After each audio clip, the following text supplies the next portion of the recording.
30 novembre 2019, on est aujourd'hui samedi. Fidèles téléspectateurs, bonsoir et bienvenue dans cette nouvelle édition d'information consacrée à l'actualité nationale et internationale.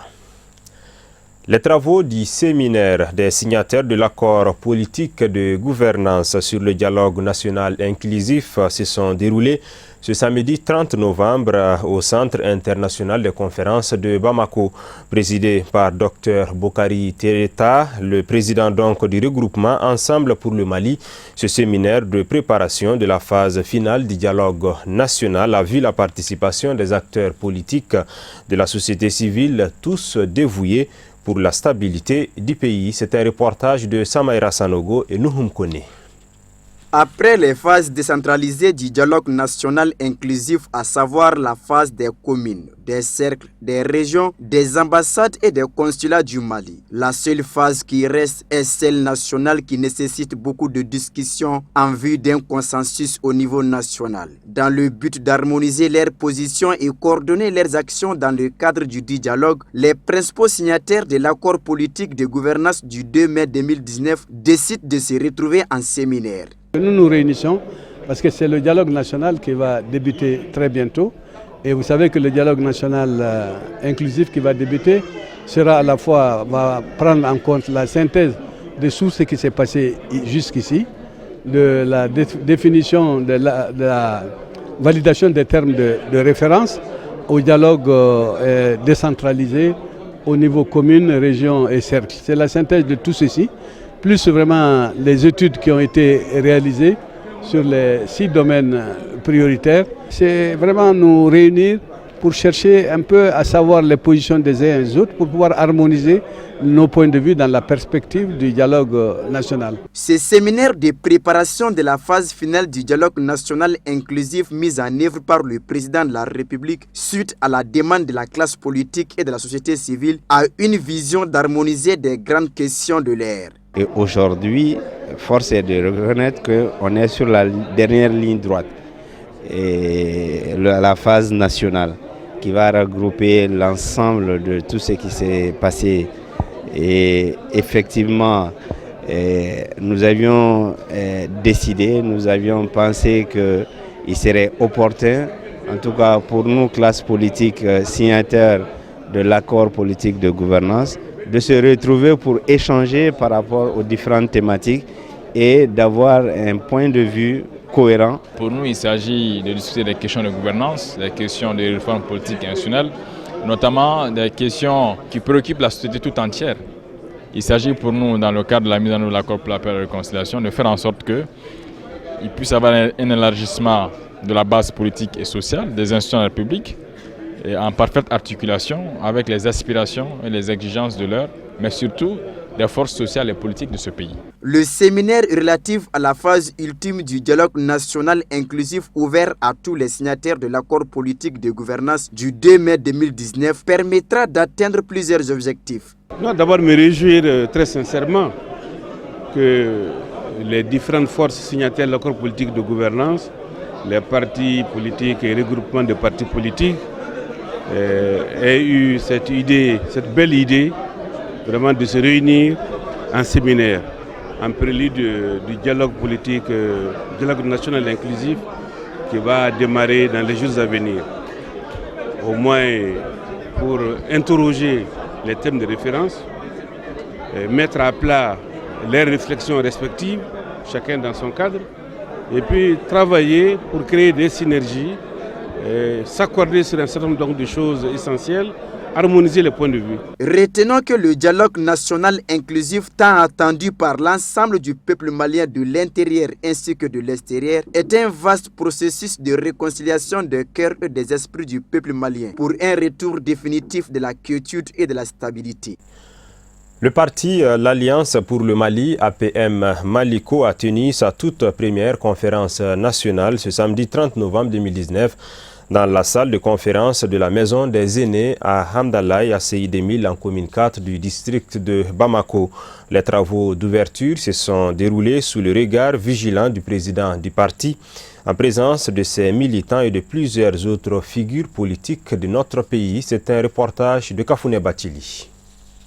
2 ans après la tenue de son congrès, c'est une première du genre depuis la création du parti Alliance pour le Mali, APM Maliko, de rassembler en conférence nationale l'ensemble de ses militants venus de toutes les régions du Mali et de l'extérieur du pays. Au cours de la conférence nationale, les participants ont procédé à la rélecture des textes statutaires afin de dynamiser les partis. Les questions brûlantes auxquelles le Mali fait face ont été également abordées. Il s'agit de la gouvernance du pays, l'insécurité grandissante, l'employabilité des jeunes, la question santé, entre autres. La présente conférence planchera sur les activités du Bureau national, l'exécution du plan d'action, les résolutions et décisions du Congrès, les doléances et orientations. Elle devra aboutir à la délibération et aux résolutions pour les années à venir. La conférence nationale est un moment privilégié, un moment de retrouvailles, mais aussi et surtout d'introspection. Comme le diraient les psychologues ou les philosophes, une occasion de regarder à l'intérieur de soi. Et regarder à l'intérieur de soi, c'est voir comment se porte notre parti, ses difficultés, ses forces et ses faiblesses, face aux nombreux défis et menaces aussi bien qui viennent de l'intérieur que de l'extérieur. Regarder à l'intérieur de soi, c'est aussi voir comment se porte notre pays. Nous devons nous acquitter tous ensemble de cette tâche, j'allais dire de ce devoir, sans complaisance et sans langue de bois. Pour ce qui concerne le parti, nous aurons toute la conférence nationale pour en débattre. Pour ce qui concerne notre pays, nous ne regarderons pas longtemps non plus à l'intérieur, parce que nous y sommes et nous le vivons dans notre chair. Militantes et militants de l'Alliance pour le Mali, c'est parce qu'ensemble nous avons décidé d'appeler notre regroupement politique ainsi qu'il est temps que nous nous redressions. Alliance pour le Mali. Nous nous sommes mis ensemble pour le Mali. Notre bien le plus précieux, c'est bien que nous avons reçu en héritage et que nous nous devons de transmettre en mieux, sinon en l'état. À titre de rappel, l'Alliance pour le Mali a vu le jour en 2014 et a pour slogan « Par nous, nous pouvons ». À l'entame de la cérémonie d'ouverture de la conférence nationale de l'APM Maliko, le président a invité l'assistance à observer une minute de silence en hommage à toutes les victimes civiles et militaires tombées, ainsi qu'à tous les militants du parti décédés. À présent, direction Ségou, en 4e région administrative du Mali, où la société Mediasoft Technologies SARL, en partenariat avec le Fonds d'appui à la formation professionnelle et à l'apprentissage FAFPA, a organisé une cérémonie de remise d'attestation à 60 jeunes ayant bénéficié d'une formation de 3 mois en entrepreneuriat numérique. L'événement qui s'est tenu dans la salle de spectacle à Merouba de Ségou était présidé par le directeur général adjoint du FAFPA. Nos envois spéciaux depuis Ségou, Sadio Sidibé, Draman Malé. Ils sont au total 60 jeunes originaires de Ségou, de la 4e région administrative du Mali, à avoir bénéficié d'une formation de 3 mois en entrepreneuriat numérique, notamment le maraîchage, la pisciculture ainsi que la restauration.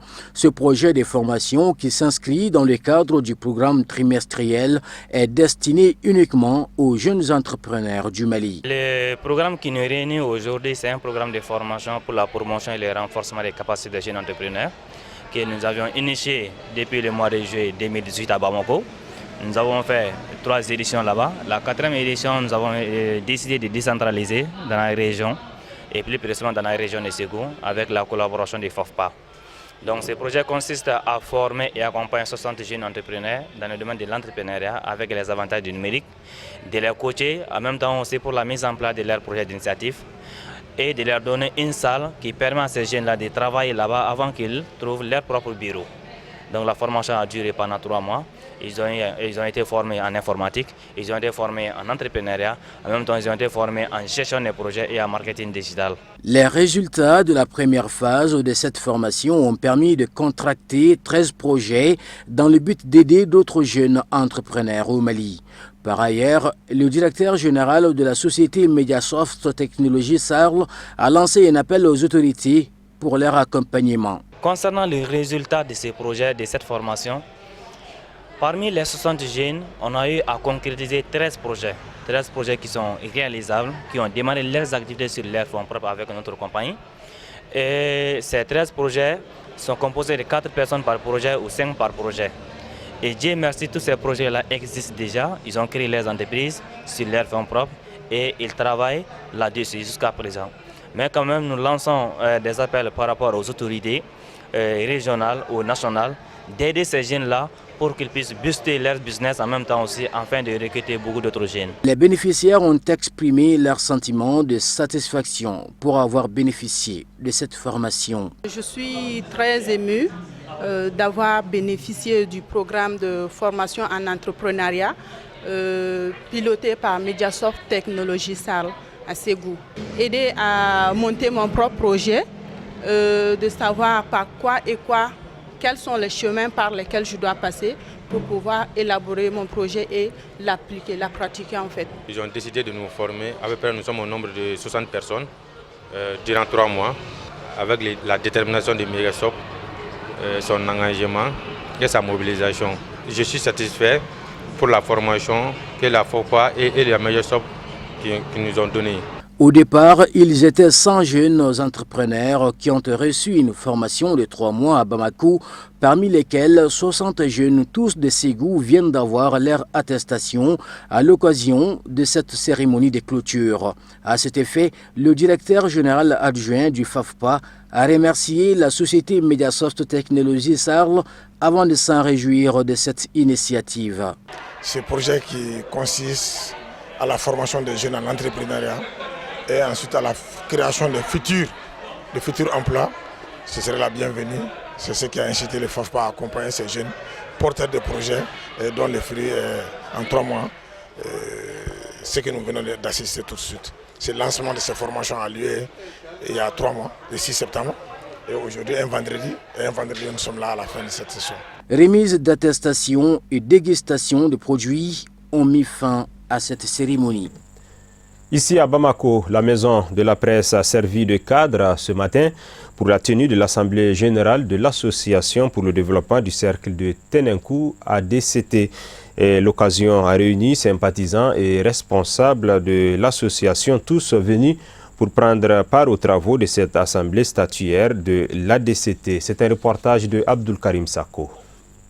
Présidée par Amadou Sissé, cette assemblée générale statutaire de l'Association pour le développement du cercle de Tenenkou avait pour point inscrit à son ordre du jour le bilan des principales activités menées par le bureau durant son mandat du 15 mai 2015 au 10 novembre 2019 et le renouvellement du dit bureau qui a été élargi par l'ajout d'un poste chargé des questions sécuritaires et celui d'un chargé des relations extérieures. Le secrétaire administratif de l'ADCT a rappelé les objectifs à atteindre que l'association s'était fixée par la mise en place du bureau dont la durée du mandat passe de 4 à 5 ans. Il s'agit d'une assemblée générale statutaire. Après un mandat de 4 ans, nous avons voulu renouveler le bureau. D'abord, on a commencé par présenter les rapports d'activité que le secrétaire général a présentés. Ensuite, ça n'est suivi les rapports financiers présenté par le secrétaire chargé des finances, ensuite les débats. Et maintenant, nous allons procéder au renouvellement du bureau. Voilà un peu les 4 points essentiels inscrits à l'ordre du jour. Et des situations qu'on ne maîtrise pas du tout sont rentrées en ligne de compte une fois le bureau mis en place. Parce que sitôt que le bureau a été mis en place, on a assisté à la recrudescence de la situation sécuritaire dans le cercle de Tenenkou. C'est une situation d'insécurité totale. Les travaux ne peuvent pas s'exécuter. Le plan d'action que nous avons mis en œuvre a besoin d'abord de la sécurité. Donc du coup, nous avions préféré mettre à côté le plan d'action et faire face à la situation sécuritaire en informant les autorités du pays. Et de passage d'ailleurs, je salue toutes ces autorités parce que les différents premiers ministres qui ont passé ont pris à bras le corps le problème de Tenenkou. Voilà un peu les raisons pour lesquelles on n'a pas pu donner 100% satisfaction à un plan que nous-mêmes nous avions mis en place. Mais c'est une situation qui est née, qu'on ne maîtrise pas, qu'on ne contrôle pas, qui est arrivée. Il s'agit de la situation sécuritaire. Les 10 communes du cercle de Ténérou, sur les 10, il n'y a qu'une seule commune, la commune urbaine, où il y a la sécurité. Donc on ne peut pas parler de développement, on ne peut pas parler de social, on ne peut pas parler d'école. C'est la seule commune où il y a la sécurité parce que c'est la seule commune où il y a l'unité militaire.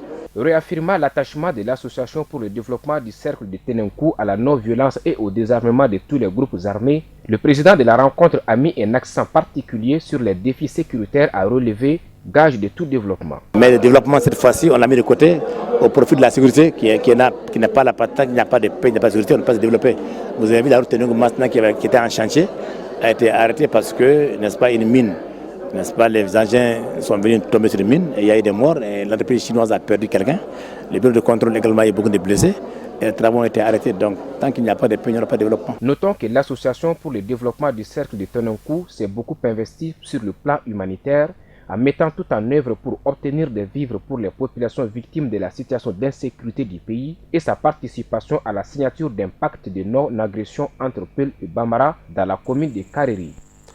La tradition est respectée par la Direction générale de l'assurance, l'AFIA, celle de tenir sa rencontre annuelle avec les agents généraux. Pour cette année, l'assurance automobile est développée par des spécialistes afin d'élever le niveau des agents pour faire face à l'actualité du marché. C'était donc ce samedi 30 novembre au siège de la société. Mamadou Ben Chérif Soumano, Ibrahim Koulibaly. Cette rencontre a pour objectif d'analyser avec les agents généraux les activités de l'année écoulée afin d'apporter des améliorations pour le bonheur de tous. Chaque année, la direction générale rencontre son réseau pour échanger avec lui sur les difficultés de l'année passée, aussi se projeter maintenant pour l'avenir. C'est dans ce cadre que nous organisons chaque année vraiment cette rencontre. C'est vraiment pour nous rapprocher davantage de notre réseau.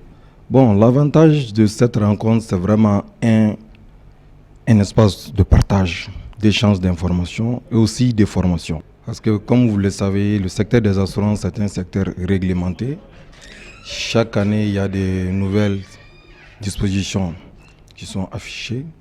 C'est le lieu vraiment de parler de toutes ces nouvelles dispositions, informer notre réseau afin que celui-ci puisse agir avec efficacité sur le marché malien. Les agents généraux qui n'ont pas manqué d'exprimer leur satisfaction ont salué l'initiative visant à renforcer leurs capacités en la matière. La rencontre de chaque année comme ça nous permet de changer nos comportements sur le marché et voir effectivement ce qui se trouve sur le marché avec nos autres collègues. Vraiment, c'est une bonne chose ça. Chaque année, de telles rencontres, ça renforce nos capacités de faire les choses.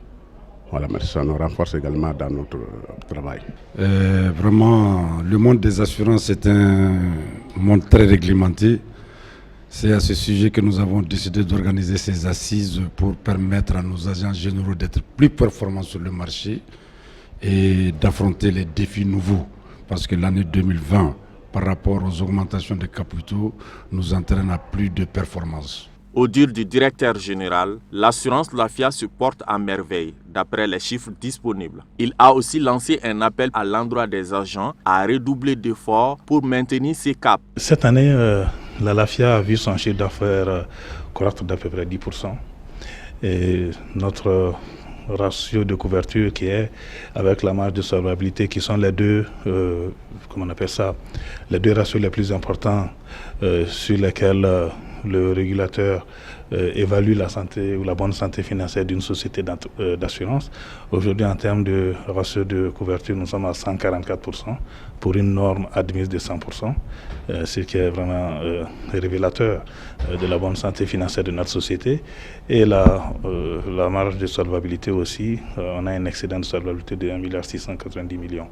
Donc, ce qui fait qu'aujourd'hui, sur le marché, nous ne sommes pas les premiers en termes de chiffre d'affaires, mais en termes de rentabilité, en termes de solidité financière, nous n'avons rien à envier à d'autres compagnies d'assurance de la place. D'être professionnel, de respecter les tarifs, parce que ça c'est important, et surtout de respecter les règles fixées par les régulateurs, parce que les agents généraux, ce sont nos mandataires, donc qui se mettent en tête que chaque acte qu'ils posent engage aussi la compagnie d'assurance. Rappelons que l'assurance Lafia est une société anonyme au capital d'1 milliard de francs CFA. Et nous retrouvons Sadio Sidibé pour le développement de l'actualité africaine et internationale.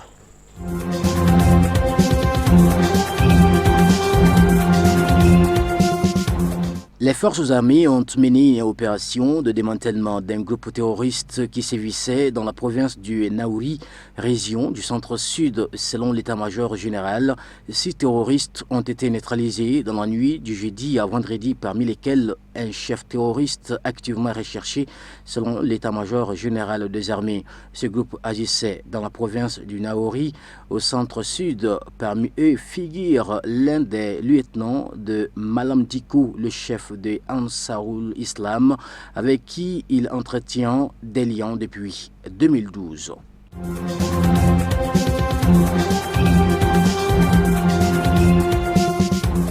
Le 29 novembre représentait le 40e vendredi de mobilisation pour les manifestants en Algérie. Dans la capitale comme dans d'autres villes du pays, une foule s'est mobilisée une nouvelle fois. À moins de 2 semaines de la présidentielle, ils ont continué à dire non au scrutin du 12 décembre. C'est une résolution non contraignante qui a été votée jeudi au Parlement européen à Strasbourg. Le texte adopté par les eurodéputés lors d'un vote à main levée condamne les arrestations arbitraires et les attaques contre des militants, des manifestants ou encore des journalistes. Il demande également un processus politique pacifique et ouvert pour régler la crise actuelle.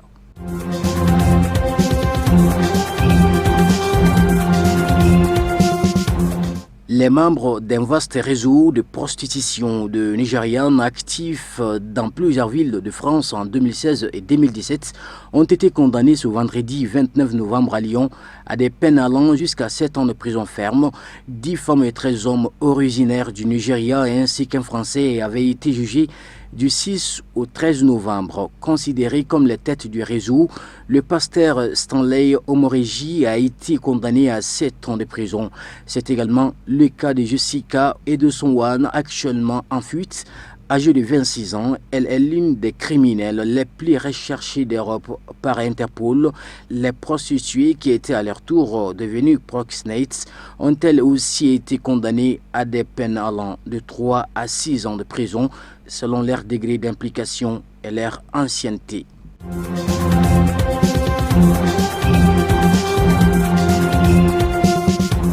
La démission cette semaine de Zied Ladari, secrétaire général d'Ennahda, embarrasse le parti islamiste lié aux frères musulmans. Il s'est dit en désaccord avec des décisions prises à la tête du parti. Le parti est sorti vainqueur des dernières élections législatives en octobre et son chef Rached Ghannouchi occupe désormais le perchoir. La formation du prochain gouvernement le met visiblement mal à l'aise. Il déplore des choix qui ne sont pas à la hauteur des aspirations des Tunisiens et du message adressé lors des dernières élections. Il met Ennahda en garde contre une répétition des fautes du passé.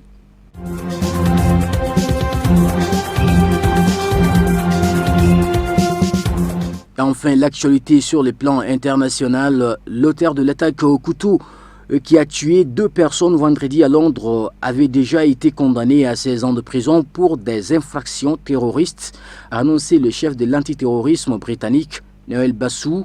Il a été remis en liberté conditionnelle en décembre 2018, a annoncé samedi le chef de l'antiterrorisme britannique dans un communiqué. Il a également précisé qu'une perquisition était en cours dans un lieu du comité de Staffordshire dans le centre de l'Angleterre où il résidait. D'après l'agence de presse PA, Ousmane Khan, 28 ans, avait été condamné à 16 ans de prison pour son appartenance à un groupe qui avait voulu commettre un attentat à la bombe à la bourse de Londres, le London Stock Exchange et établir un camp d'entraînement terroriste au Pakistan.